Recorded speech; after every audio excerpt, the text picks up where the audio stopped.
मोठं अहोभाग्य एका तरुणीचा महाराष्ट्रात काका मनापासून आभार.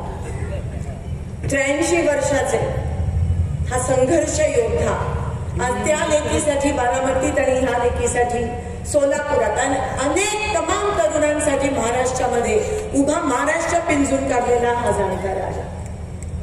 त्यांच्या समोर मी नतमस्तक होते. काका, मी माझा प्रचाराचा नारळ नामदेव पायरीवर फोडला. विठू माऊलीचं दर्शन घेऊन मी माझा प्रचार सुरू केला. आज तुमचं दर्शन या ठिकाणी आम्हा दोघांना मिळत आहे. हे देखील हा योगायोगी आणि अहोभाग्य आहे.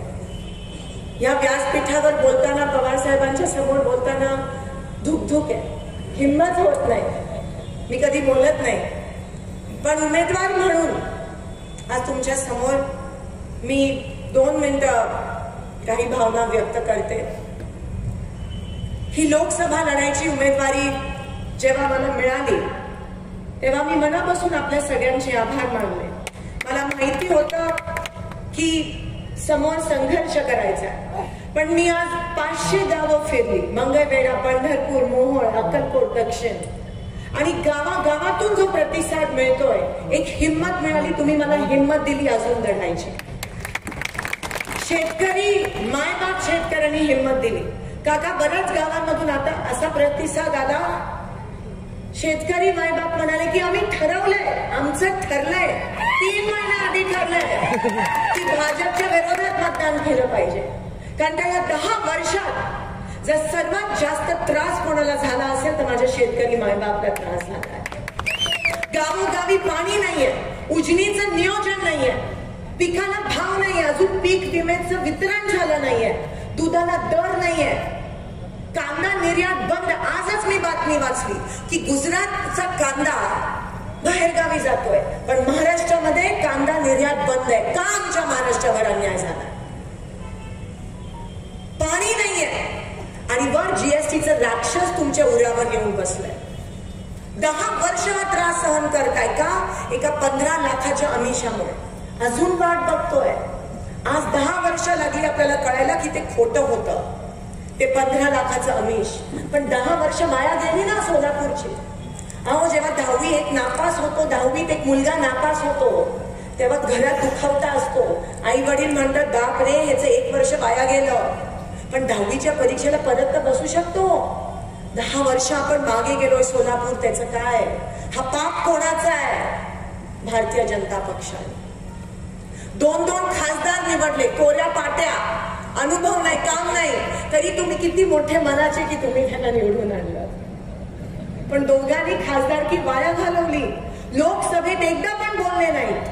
अहो, त्यांच्याच पक्षाने त्यांना पावती दिली निष्क्रिय होण्याची. सत्ता असून सुद्धा, पंतप्रधान असून सुद्धा 3-3दा उमेदवार बदलावे लागतात. ही शोकांतिका आहे. पहिला आणला, तो बदलला, दुसरा आणला, दुसरा बदलला, आता उपरा आणला.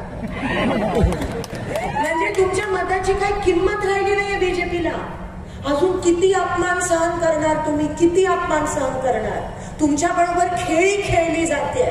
आणि आता येऊन काय म्हणतात की उमेदवाराकडे बघूच नका, पंतप्रधानांकडे बघा.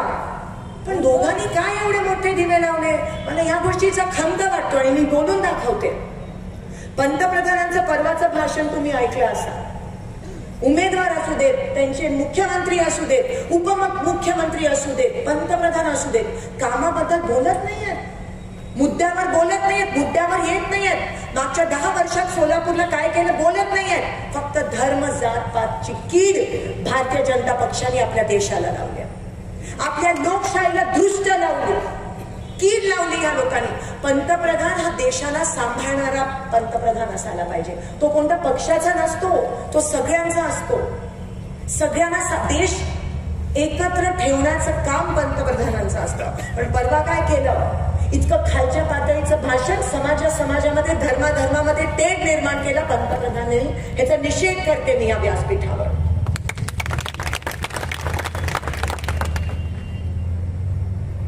ह्या लोकांनी नवीन काहीतरी फॅड चालू केलंय.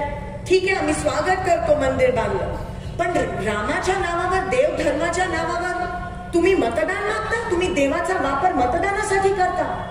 अहो मतदान कामावर झालं पाहिजे, तरच लोकशाही जिवंत राहील. आणि का हो ह्यांच्या सगळ्यांच्या नारेबाजीत आपल्या विठू माऊलीला विसरू नका.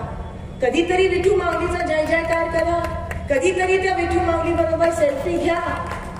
मंदिर बांधलं खरं, पण मग अरबी समुद्रातलं शिवाजी महाराजांचा पुतळा अजून बांधला का नाहीये? विचारा हे प्रश्न. कशाला आमच्या सोलापुरात येऊन आमची एकी बिघडवता? काय अधिकार आहे तुम्हाला?